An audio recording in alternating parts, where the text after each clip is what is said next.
안녕하세요. 미국주식으로온 대학이 미준입니다. 7월 28일 목요일 미준의 저녁 방송을 시작합니다. 여러분은 식당이라든지 호텔 같은 데 가실 때 쉬운 게스트이신가요? 아니면 굉장히 까다로운 그런 고객이신가요? 저는 개인적으로요, 까다로운 편에 속합니다. 지금이야 조금 착해졌는데 예전에는 굉장히 못됐었거든요. 그래서 예를 들어서 식당 같은 데 갔는데 한 2, 3분 동안 주문을 받으러 오지 않는다. 그러면 바로 그냥 나가버렸습니다. 서비스에 굉장히 좀 민감한 편이다. 이렇게 말씀을 드릴 수가 있는데, 작년 12월에 제가 캠브리지에 도착해서 저랑 와이프랑 그러면 피트니스 클럽을 하나 찾아서 등록을 하다 이렇게 마음을 먹었거든요. 그래서 캠브리지 근처에 정말 시설이 최고로 좋은 그런 데이빗 로이드라는 피트니스 클럽을 찾아냈습니다.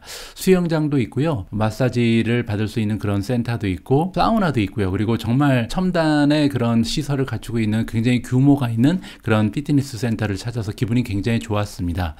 그런데요, 2주도 되지 않아서 멤버십을 탈퇴하고 환불을 받고 그냥 나왔거든요. 너무나 서비스의 퀄리티가 많이 떨어져 있더라고요. 일하는 직원은 정말 많았었는데 제대로 트레이닝, 교육도 되지 않고 있고, 그리고 고객을 어떻게 접대해야 되는지도 잘 알지 못하는 직원들이 대부분이었습니다. 피트니스 클럽 같은 경우는 체크인 데스크를 지나가는 고객들이 굉장히 많잖아요. 그런데 인사를 잘 하지 않는 경우도 많고, 그래서 여러 가지로 이 정도의 돈을 내면서 이 시설을 이용하는 것은 가치가 없다라고 판단이 돼서 2주도 되지 않아서 환불을 받고 이 멤버십을 취소한 적이 있습니다. 자, 이런 얘기를 왜 드리냐면요, 최근 들어서 레스토랑에 가서 이제 외식을 할 때도 그렇고요, 여러 가지 서비스 시설에 제가 좀 이용을 하다 보면요, 예전에 비해서 직원들의 교육이라든지 여러 가지 동기부여도 잘 되어 있지 않은 것 같고, 예전만큼 이 환대 산업이 좋은 모습을 보이지 못하고 있다는 생각이 들고 있습니다. 레스토랑 가서 주문을 하면 한 3, 40분 정도 음식을 기다려야 되는 경우도 굉장히 많고요. 주문 하나를 받는데도 시간이 너무나 오래 걸리고, 또 주문해서 실수하는 경우도 굉장히 많고요. 그래서 서비스 산업이 정말 총체적 난국이구나 라는 생각을 요즘에 자주 하고 있습니다.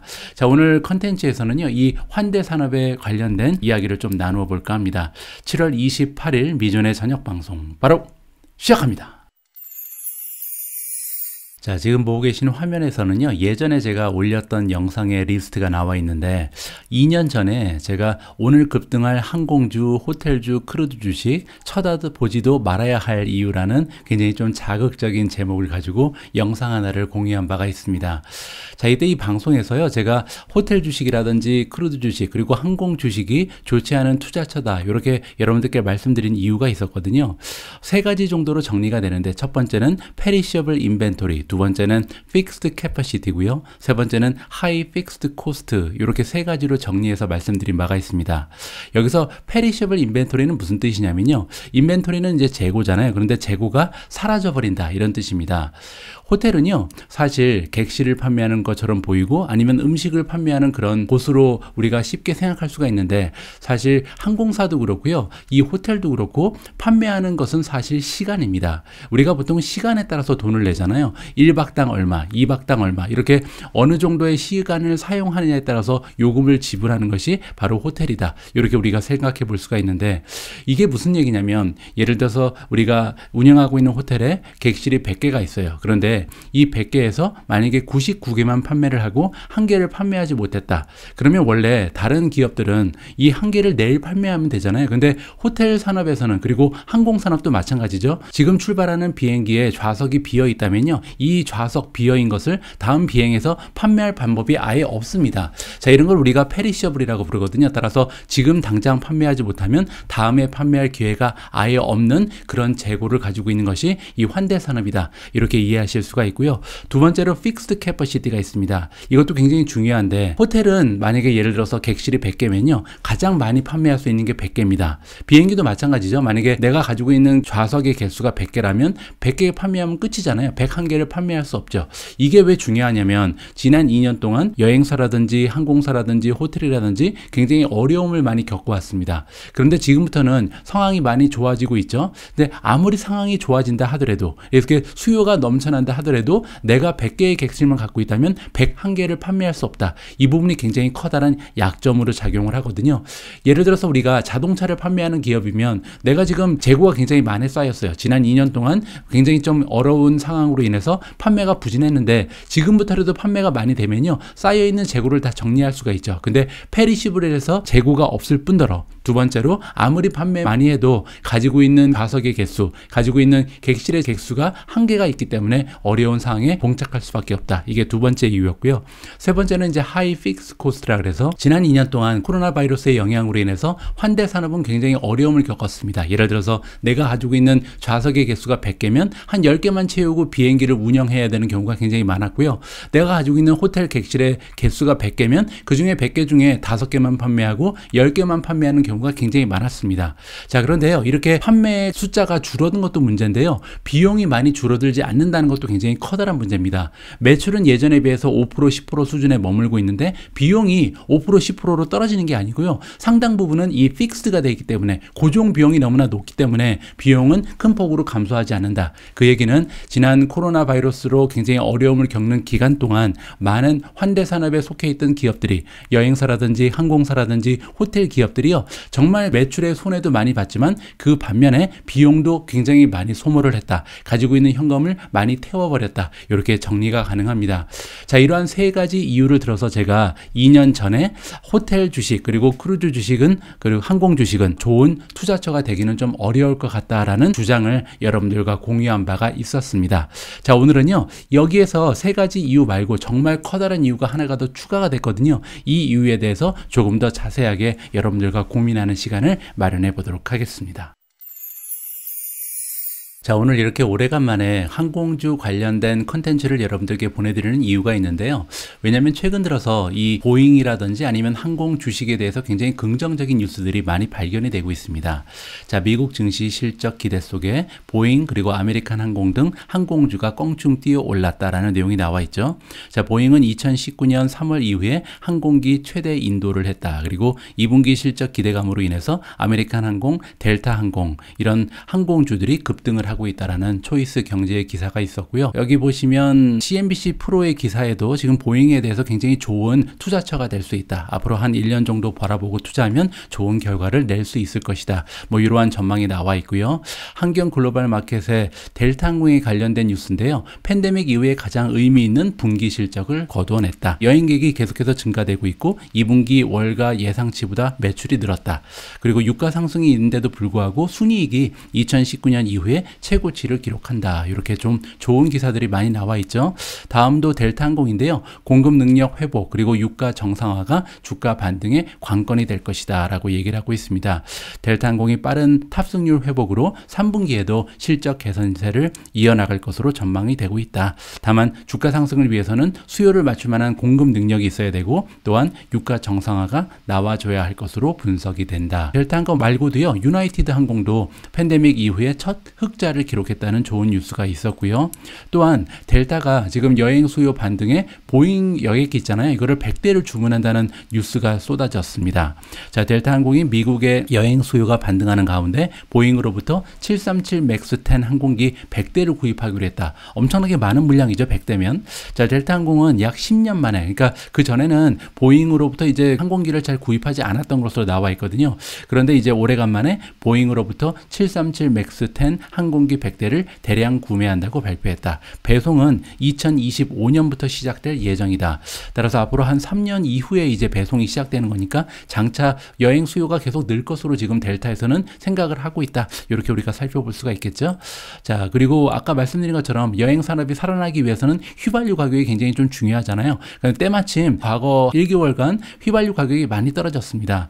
실제로 지금 체크를 해보면요. 크루드 오일 가격 같은 경우는 한 달 동안 10.98% 정도가 지금 마이너스를 보이고 있고요. 자, 브렌트유 같은 경우는 7.24% 하락을 했습니다. 따라서 전반적으로 지금 항공 주식을 둘러싼 경제 상황이라든지 지금 여행 붐이 일어나고 있고 또 굉장히 좀 많은 고민거리가 됐던 이 원유의 가격도 떨어지면서 여러 가지 조건이 굉장히 좀 잘 맞아 떨어지죠. 따라서 많은 분들께서 아마도 항공주 주식 아니면 호텔 주식 같은데 관심을 가지고 계시거나 이미 투자를 시작하고 계신 분들이 꽤 많이 계실 거라고 생각을 합니다.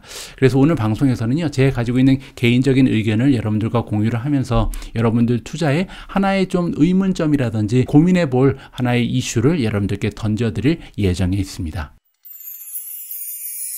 자, 오늘 방송에서는요, 제가 여러분들께 전해드리고자 하는 메시지를 먼저 말씀드리고 싶은데요.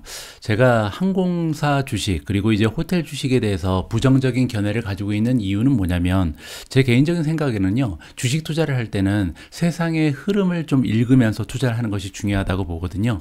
세상의 흐름이라는 것은 추세가 될 수도 있고, 세상의 변화하는 모습, 그리고 세상이 진화하는 모습, 이렇게 우리가 정리를 해볼 수가 있는데, 제가 말씀드리고 싶은 건요, 단기적으로 봤을 때도 그렇고, 장기적으로 봤을 때도 그렇고 호텔 산업이라든지 아니면 항공사의 미래는요 굉장히 좀 어둡다라고 전망을 하고 있습니다. 일단 단기적으로 봐서는 최근 들어서 뭐 리세션이 다가온다, 경기가 침체된다, 그리고 실제로 인원을 감축하고 있는 기업들이 굉장히 많이 발견이 되고 있잖아요. 최근에 마이크로소프트라든지 애플이라든지 아마존 같은 좀 커다란 기업에서도 신경을 많이 쓰는 부분이죠. 따라서 어떻게 보면 이렇게 기업들이 인원을 줄여가면서 비용을 감축하고 있는데 과연 많은 비용을 들여서 비즈니스 출입을 보낼 이유가 있을까? 지금 줌도 있고 마이크로소프트가 제공하는 팀즈 같은 그런 툴이 마련이 돼 있잖아요. 그리고 이미 과거 2년 동안 원격 미팅의 툴을 이용을 해서 많은 미팅과 어떻게 보면 컨퍼런스라든지 이런 것을 진행을 했습니다. 자, 그런데 굳이 지금 리세션이 와서 경기가 약화된다. 자, 그리고 비용을 절감하기 위해서 인원도 줄인다. 이런 상황에서 과연 출장을 다시 시작할 이유가 있을까요? 비즈니스 출입은 오히려 더 감소할 가능성이 높다는 것이 단기적인 전망입니다. 자, 두 번째로 장기적으로 봤을 때요. 자, 지금 우리가 뭐 줌으로 미팅을 하면서 느끼고 또 마이크로소프트의 팀즈를 가지고 사용하면서 가장 불편한 점은요. 사실 기술적인 문제입니다. 사람과 사람이 만나서 이렇게 얼굴을 맞대고 미팅할 때랑 비교를 해서 현실감이 좀 떨어지잖아요. 몰입감도 떨어지고. 따라서 직접 만나는 것보다 못하죠. 그게 가장 커다란 문제인데 이러한 기술적인 문제는 제 생각에 앞으로 3년, 5년 정도가 지나면 충분히 커버가 되지 않을까. 따라서 직접 만나나 아니면 화상 통화를 통해서 미팅을 하거나 아무런 차이가 느껴지지 않는 그런 기술력이 확보가 될 수 있다. 이렇게 저는 생각을 하거든요. 단 이게 3년이 걸릴지 5년이 걸릴지 모르겠지만 결국은 그러한 단계까지 올라갈 가능성이 굉장히 높다는 것이 저희 개인적인 판단입니다.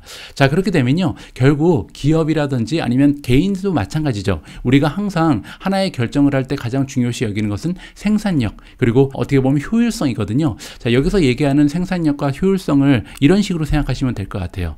당장 내가 이 사람하고 만나서 굉장히 중요한 미팅을 해야 되는데 과연 줌을 통해서 지금 당장 만날 수 있는데 굳이 비행기를 타고 가서 다음날 만나야 할 이유가 있을까? 아니면 몇 시간 이후에 만날 이유가 있을까? 지금 당장 만나는 게 중요하잖아요. 따라서 만약에 직접 만나는 거랑 이 화상통화의 차이가 줄어든다면 당장 만나는 걸 택하겠죠. 그렇게 되면 점점 더 많은 사람들이 줌이나 아니면 팀즈를 통해서 화상통화를 하거나 미팅을 할 가능성이 굉장히 높아진다. 또 하나의 생산성, 효율성의 문제가 있는데 이건 뭐냐면요. 비즈니스 출입을 갈 때는 한계가 있잖아요. 비용 때문에. 그러면 10명이 가면 더 좋은 걸 3명이 갈 가능성이 있고요. 3명이 가면 더 좋을 걸 1명만 가는 가능성이 있습니다. 자, 그러면 원래 이 미팅에는 10명이 참가할 수가 있는데 10명이 할 수 있는 미팅을 3명이서 해야 되는 어려움이 따르잖아요. 따라서 만약에 현실감만 극복이 된다면 기술적으로 이러한 줌의 기술적인 문제가 보완만 된다면 3명이 하던 미팅을 10명이 할 수 있고 10명이 하던 미팅을 100명이 할 수 있고 100명이 하던 미팅을 10만 명이 할 수가 있는 거잖아요. 자, 이렇게 되면 점점 더 효율성의 증대 쪽으로 기업들의 결정은 넘어갈 수밖에 없다. 따라서 앞으로요. 계속해서 출장자라든지 아니면 미팅이라든지 컨퍼런스라든지 이러한 행사, 이벤트는 계속해서 줄어들 가능성이 너무나 농후하다라고 저는 개인적으로 판단합니다. 따라서 단기적으로 봐서도 그렇고 장기적으로 봐서도 그렇고 항공 그리고 호텔 뭐 이런 쪽은요. 미래가 조금 어둡지 않을까 하는 것이 저희 개인적인 판단입니다. 자, 제가 지금 말씀드린 부분을 가만히 생각해 보시면 저는 이 기업들이 가지고 있는 두 가지의 비즈니스 중에 한 가지 쪽에 초점을 맞추고 있죠. 우리가 보통 호텔도 그렇고 그리고 항공사도 그렇고 리저 게스트가 있고 그러니까 여가를 즐기는 사람이죠. 그리고 또 한쪽은 비즈니스 트래블러가 있잖아요. 저는 근데 지금 출장자에만 초점을 맞춘 설명을 드렸는데 이쪽이 왜 중요한지를 이 화면을 통해서 여러분들께서 확인을 해 보실 수가 있습니다. 자, 지금 미국에서요. 매일매일 일을 하기 위해서 트래블을 하는 사람, 여행을 하는 사람의 숫자가 130만 명에 이른다라고 얘기를 하고 있고요. 자, 그리고 매년 한 해도 거르지 않고 1년에 한 번 정도는 롱 디스턴스니까 굉장히 멀리까지 출장을 가는 사람의 숫자가 미국에서만 지금 4억 명이 넘어가는 상황입니다. 물론 이제 팬데믹이 발생하기 이전의 모습이죠. 자, 그리고 20%의 모든 여행은 다 직장 일 때문에 일어나고 있다라고 얘기합니다. 자, 그리고 굉장히 중요한 사항이 나오는데 전체 에어라인을 이용하는 사람 승객 중에 12% 정도만 지금 코퍼레이트 트래블러자, 따라서 출장자가요 12%밖에 되지 않습니다. 자, 그러면 이 상황을 딱 보고 그러면 나머지 88%가 커버해 줄 수 있는 거 아닌가 이렇게 우리가 생각해 볼 수가 있잖아요. 자, 그런데 그 밑에 보라색으로 하이라이트한 거 보시면 에어라인이 지금 만들어내는 순이익의 75%는 출장자에게서 온다. 자, 이게 굉장히 중요합니다. 왜냐면요, 리저 게스트 그리고 비즈니스 트래블러가 내는 가격이 완전히 천차만별이거든요. 심지어는 3배, 4배 정도 비싼 가격을 내면서 이용을 하던 것이 바로 비즈니스 트래블러였습니다. 내 돈이 아니기 때문이죠. 그리고 회사의 중역들은 아무래도 퍼스트 클래스라든지 좋은 좌석을 확보할 가능성이 굉장히 높잖아요. 자, 그렇기 때문에 전체 승객 수 중에서 출장자의 숫자는 12%밖에 되지 않음에도 불구하고 이 항공사가 만들어내는 순이익의 75%가 출장자에서 온다. 이게 굉장히 중요한 키포인트고요. 자, 호텔 같은 경우도 전체 점유율에서 40%는 출장을 가는 사람들이 차지하고 있다. 따라서 호텔도 그렇고 항공사도 그렇고 이 부분에 대한 적절한 대처를 하지 못한다면 향후에 가면 갈수록 미래 비즈니스는 추락할 수밖에 없다. 이렇게 우리가 좀 추측을 해볼 수가 있겠습니다. 자, 앞에서 제가 설명드린 것을 좀 기억하시면서 이번에 포브지에 나와 있는 기사를 함께 읽으시면요, 조금 더 이해가 빨리 되실 것 같습니다. 자, 이번에 업데이트된 리서치 결과에 따르면요, 에어라인의 비즈니스 트래블 중에 한 40% 정도가 돌아오지 않을 가능성이 있다. 엄청난 타격이 지금 예상된다라고 기사에서 설명을 해주고 있는 거죠. 자, 2020년 후반 정도에 나는 작은 그룹에 속해 있었다. 이 그룹은 이제 리서치 그룹을 얘기하고요. 이 리서치 집단에서 이제 전망하기를 항공사의 트래블 비즈니스 중에 이제 비즈니스만 따로 띄어서 얘기하는 겁니다. 출장자의 비즈니스 수준이 36% 정도 떨어질 가능성이 있다라는 예측을 한 바가 있다. 그게 이제 2020년이니까 한 2년 전에 이런 예상을 했다는 거죠. 자, 그리고서 상당히 많은 시간이 지났잖아요. 그런데 그동안 많은 항공 기업들의 CEO들 그리고 전문가들이 뭐라고 얘기했냐면요, 굉장히 확신에 찬 모습으로 비즈니스 트래블이 언젠가는 완전히 회복될 것이다라고 반박을 하는 전문가와 CEO들이 많이 있었다. 좀 얘기를 하고 있습니다. 자, 그런데 최근 들어서요, 이 여행 산업에 있는 CEO들이 말을 바꾸기 시작했다는 거죠. 자, 이제 공공연하게 어떻게 얘기하냐면 에어라인의 출장자 비즈니스의 디맨드가 계속해서 바뀌고 있다는 이야기를 슬슬 하기 시작한다. 이렇게 말하고 있습니다. 세바스티안 바질이라는 사람이 나오는데요. 제가 예전에 일했던 아코르 그룹의 CEO입니다. 자, 세바스찬의 말에 의하면 25% 정도는 앞으로 돌아오지 않을 것이다. 따라서 호텔의 비즈니스를 담당했던 25%는 우리가 영구적으로 잃어버렸다는 얘기를 지금 아코르 그룹의 CEO가 해주고 있고요.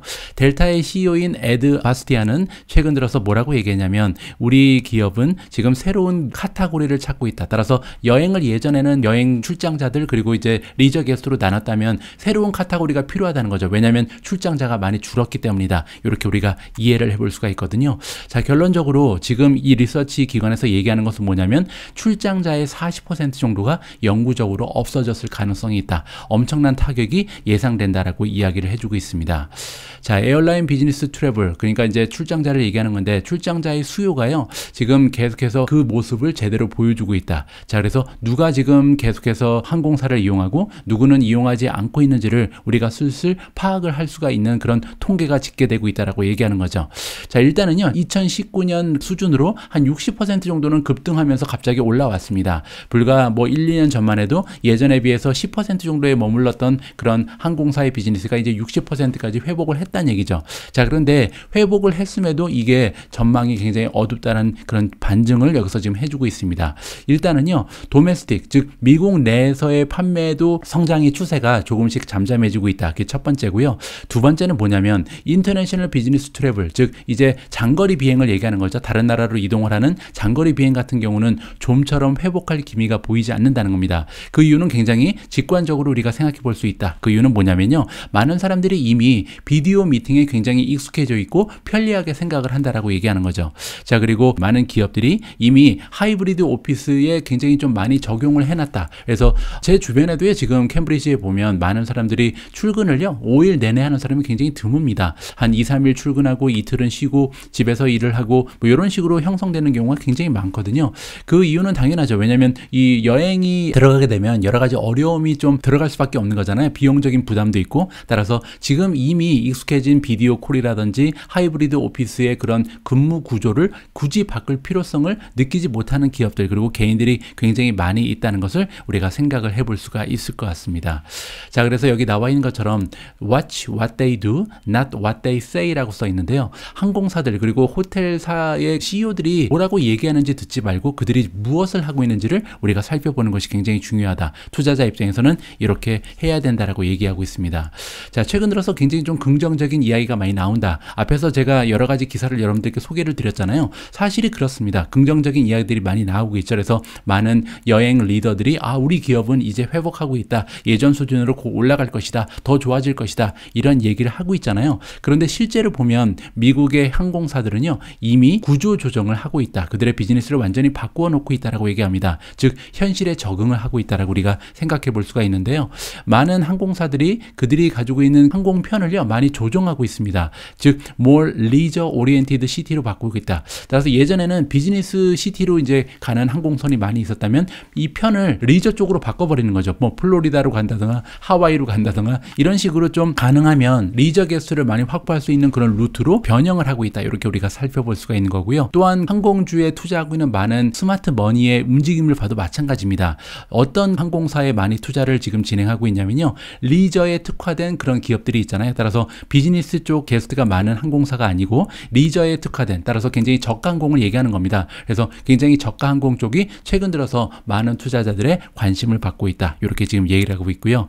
자, 아메리칸 에어라인 같은 경우는 바꾸었는데 뭐를 바꿨냐면 그들이 갖고 있는 프리퀀트 플라이어 프로그램, 로열티 프로그램 있잖아요. 이 로열티 프로그램에 포인트를 쌓는 방법을 개편을 했다라고 합니다. 예전에는 이제 얼마나 많이 여행을 하냐에 따라서 포인트를 많이 줬는데 최근 들어서는 크레딧 카드를 얼마나 많이 쓰냐에 따라서 이 포인트 적립이 더 많이 된다. 따라서 그만큼 여행이 많이 감소됐다는 걸 감안하고 있다. 이렇게 우리가 살펴볼 수가 있는 거죠. 자, 그리고 사우스 웨스트 에어라인 같은 경우는 새로운 요금표를 개편을 했는데요. 여기에 보니까 출장자를 아예 포기를 하고 그거보다 한 단계 높은 정말 CEO들, 정말 여행을 포기할 수 없는 그런 사람들만 취급을 하는 그러한 클래스를 만들어냈다. 새로운 요금을 만들어냈다. 이렇게 지금 이야기를 하고 있습니다. 자, 그러면 이렇게 항공사의 구조가 완전히 바뀌고 있는데 이것이 이제 우리 투자자들한테는 어떠한 의미가 있는지를 여기서 살펴봐야겠죠. 새롭게 지금 에스티메이트, 그러니까 전망을 다시 한번 조절을 하는데 에어라인 비즈니스 트래블이 어느 정도 감소할 것인가? 아까 40% 정도는 없어질 것이라고 예상을 했잖아요. 그게 어떤 의미가 있는지를 우리가 좀 생각을 해봐야 됩니다. 미국도 마찬가지지만 전 세계에 있는 항공사한테 비슷한 영향이 돌아갈 것이다. 너무나 중대한 영향을 미칠 것이다 라고 얘기하는데요. 그 이유가 여기 써 있습니다. 팬데믹이 일어나기 전에 요금표를 기준으로 했을 때 어떤 의미가 있냐면요, 리저 게스트가 한 3명에서 4명 정도가 추가로 들어와야 한 명의 비즈니스 게스트 출장자를 보완을 할 수 있다. 그러니까 같은 레비뉴를 올릴 수가 있다는 거죠. 그 얘기가 뭐냐면 만약에 예를 들어서 여러분하고 저가 여행을 가면서 티켓을 샀는데 100만 원짜리 티켓을 사서 비행기에 올랐어요. 그러면 같은 비행기에 앉아있는 출장자들은요 400만 원을 내고 그 항공사를 이용하고 있을 가능성이 굉장히 높다는 겁니다. 따라서 만약에 이 항공사 입장에서는 한 명의 비즈니스 출장자를 잃게 되면 적어도 3명에서 4명 정도의 새로운 리저 게스트를 확보를 해야 이게 커버가 되는 거잖아요. 그런데 문제가 하나 있죠. 아까 제가 말씀드렸죠. 픽스드 캐퍼시티라고 그랬잖아요. 항공사는 그렇게 할 수가 없습니다. 왜냐하면 원래 가지고 있는 좌석의 개수가 100개면 100개만 좌석을 판매하면 101개는 판매할 수가 없거든요. 따라서 하나를 잃었는데 하나를 4개를 팔아서 보완할 수는 없는 것이 호텔 그리고 항공사의 구조다. 구조적 문제가 있다는 것을 우리가 기억을 해야 될 것 같습니다. 따라서 이번 포브지의 골자를 봐도요. 결국은 이 에어라인하고 호텔 같은 경우는 출장자를 잃고 나서는 예전의 수준의 비즈니스를 회복할 가능성이 굉장히 좀 구조적으로 어렵다는 것을 다시 한번 우리가 살펴볼 수 있는 기회였습니다. 자, 오늘 여러분들과 함께 항공사 기업들 그리고 이제 호텔 기업들 같은 여행 산업의 미래에 대해서 잠깐 고민하는 시간을 가져봤습니다. 제 생각에는요, 주식 투자는 기업의 일부를 사는 거잖아요. 따라서 세상에 정말 많은 좋은 기업들이 있는데 굳이 이렇게 좋은 기업들을 다 놔두고 최근에 가장 어려움을 겪고 있는 기업들, 현금 보유량도 많이 줄게 되고 그리고 부채도 많이 는 기업들이 여행 관련 기업들이거든요. 따라서 굳이 이렇게 추세에 역행하는 여행 산업에 투자할 필요가 있을까 하는 것이 저희 개인적인 판단입니다. 그러지 말고요. 앞으로 계속해서 기하급수적인 성장을 이뤄낼 수 있는 4차 산업혁명을 선도하는 이런 기업들을 찾아서 투자하는 것이 훨씬 확률이 높은 투자처가 될 수 있다. 저는 개인적으로 그렇게 판단하고 있습니다. 우리 모두가 미국 주식 투자로 은퇴하는 그날까지 다 함께 화이팅입니다. 행복한 하루 되세요. 감사합니다.